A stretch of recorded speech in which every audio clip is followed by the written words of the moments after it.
খুবই কম তেল মশলায় মুচমুচে টেস্টি ফুল নাস্তার রেসিপি। এই নাস্তা কিন্তু খেতে খুবই সুন্দর লাগে সন্ধ্যের চায়ের সঙ্গে বা সকালের নাস্তাতেও কিন্তু এই নাস্তাটা যদি রাখা যায় চিড়ের, তাহলে কিন্তু খুবই সুন্দর লাগে। দেখো কতটা সুন্দর লেগেছে, আর এইভাবে কিন্তু বানিয়ে আমরা অনেক দিনও স্টোর করে রাখতে পারি।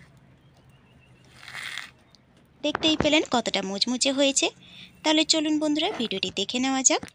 নমস্কার বন্ধুরা, কেমন আছেন সবাই? আমি ভালো আছি, আশা করি আপনারাও ভালো আছেন। আজকে আবারও একটা নতুন ভিডিও নিয়ে চলে এসেছি পাঁচফোড়নে। দেখো এখানে কিন্তু বাজার থেকে যে নর্মাল চিড়েটা আমরা কিনি সেই চিড়েই আমি নিয়েছি। এই চিড়েটাকে আমি এখন ভাজবো কড়াইতে।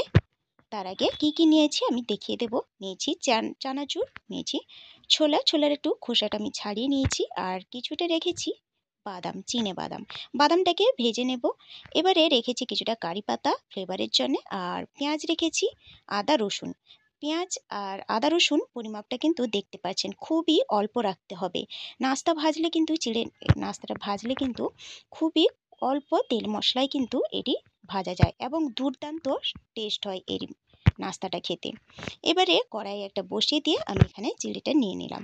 এটা কিন্তু চিড়ের মাপটা কিন্তু আমি বলবো না, পরিমাপটা আপনারা যতটা বানাতে চান সেই পরিমাপ অনুযায়ী বানিয়ে নেবেন। তবে অল্প মশলা ব্যবহার করবেন, যতটা পারবেন অল্প মশলা ব্যবহার করার চেষ্টা করবেন, না হলে কিন্তু চিড়েটা অনেক দিন স্টোর করে রাখতে পারবেন না, সেঁতিয়ে যাবে জিনিসটা। দেখো আমি কিন্তু টাইম নিয়ে 5 থেকে 6 মিনিট লো ফ্লেমে, কিন্তু মিডিয়াম টু লো ফ্লেমে আমি চিড়েটাকে ভেজে নিয়েছি। চিড়েটা ভেজে আমি একটা থালাতে মেলে দিয়েছি, যাতে এর গরম ভাবটা একটু কমে যায়। মেলে রাখলে কিন্তু গরম ভাবটা কমে যাবে আর ঠান্ডাও তাড়াতাড়ি হয়ে যাবে। দেখো এবারে কড়াইতে আমি 1 টেবিল চামচের মতো সর্ষের তেল দিয়ে দিলাম। বাদামগুলোকে ভেজে নিচ্ছি। বাদামগুলোকেও আমি ভালো করে ভেজে নেব। বন্ধুরা এই পর্যায়ে এসে যদি লাইক দিতে ভুলে গিয়ে থাকেন, তাহলে অনুরোধ করব একটা লাইক দিয়ে দেওয়ার। আর আজকের ভিডিওটা যদি ভালো লাগে তাহলে আপনারা আপনাদের আত্মীয় স্বজনদের সঙ্গে একটা হলেও শেয়ার করে নেবেন। আর এই ভিডিওটা যদি নতুন কোনো বন্ধু থেকে থাকেন, তাহলে অনুরোধ করব আমার চ্যানেলটিকে সাবস্ক্রাইব করে পাশে থাকা বেল আইকনটি প্রেস করে অল নোটিফিকেশন করে দেবেন। তাহলে প্রত্যেক দিনের ভিডিও সবার আগে আপনার কাছে পৌঁছে যাবে। দেখো বাদামগুলো ভাজা হয়ে গেছিলো। এবারে তুলে নিয়ে আমি সেই কড়াইতে দিয়ে দিয়েছি 2 টেবিল স্পুনের মতো সর্ষের তেল। খুবই অল্প তেল দিতে হবে। এবারে ঝালের জন্য আমি কিন্তু 3টে শুকনো লঙ্কা ফাটিয়ে দিয়ে দিয়েছি। তারপর পেঁয়াজগুলো ভেজে নিয়েছি।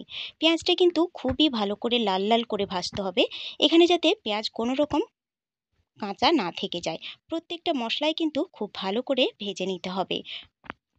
দেখো পেঁয়াজটাকে আমি খুব লাল লাল করে আমি ভেজে নিয়েছি। এবারে আদা রসুন মিলিয়ে কিন্তু 1 চামচের মতো হবে, 1 টেবিল চামচের মতো আমি এটাতে দিয়ে এটাকেও ভালো করে আমি কষিয়ে নেব।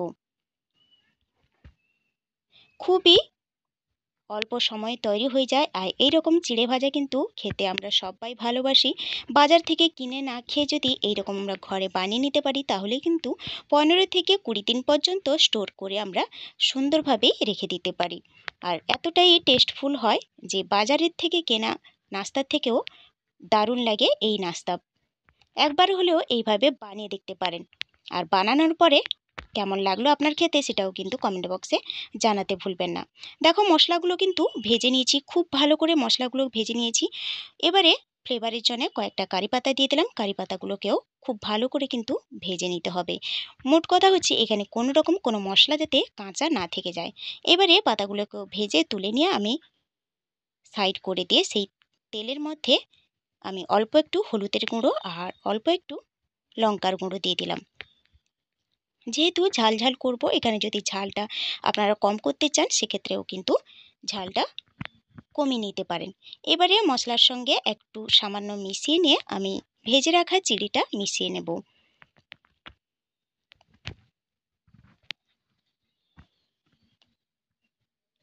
দেখো চিড়ে ভাজাটা ঢেলে নিলাম। এবারে আমি এটাকে নেড়ে চেড়ে মশলার সঙ্গে ভালো করে কিন্তু মিশিয়ে নিতে হবে। খুবই টেস্টফুল লাগে। আর এইরকম যদি কোনো বন্ধু বানিয়ে থাকেন বাড়িতে, তাহলে সেটাও কিন্তু আমার কমেন্ট বক্সে জানাতে ভুলবেন না। অবশ্যই কিন্তু জানিয়ে যাবেন। দেখো এবারে কিন্তু আমি সমস্ত বাদাম, ছোলা আর চানাচুর কিন্তু মিশিয়ে দিলাম। আমি কিন্তু বেশি পরিমাণে সমস্ত কিছু ছোলা বাদাম রাখছি, আপনারা যদি কম করতে চান সেক্ষেত্রে কিন্তু কম করে নিতে পারেন। এক্ষেত্রে টেস্ট কোনো রকমই কমে যাবে না। আমি একটু বেশি পছন্দ করি ছোলা বাদামটা, তাই বেশি করেই দিলাম। দেখো এবারে সমস্ত কিছু মিশিয়ে নিয়ে আমি হাফ চামচের মতো দিয়ে দিলাম বিট লবণ। নর্মাল লবণ দিলে কিন্তু এতটা টেস্টফুল হয় না, চেষ্টা করবেন বিট লবণ দেওয়ার। এখানে কিন্তু আর কোনো রকম মশলা ব্যবহার করার দরকার নেই, এতেই কিন্তু দারুণ টেস্ট হয় এই চিড়ে ভাজা রেসিপি। বন্ধুরা একবার হলেও এইভাবে বানিয়ে দেখুন, আর বানানোর পরে আপনার কেমন লাগলো খেতে কিন্তু সেটাও কিন্তু আমার কমেন্ট বক্সে জানাতে ভুলবেন না। দেখো তারপর নেড়ে চেড়ে 2 থেকে 3 মিনিটের মতো আঁচে কিন্তু হালকা আঁচে আমি নেড়ে চেড়ে মিশিয়ে নিয়েছি। তারপর নামিয়ে নিচ্ছি। দেখো কতটা সুন্দর লাগছে আর কতটা ঝরঝরে হয়েছে, সেটাও কিন্তু মুচমুচে হয়েছে, সেটাও কিন্তু দেখতেই পাচ্ছেন।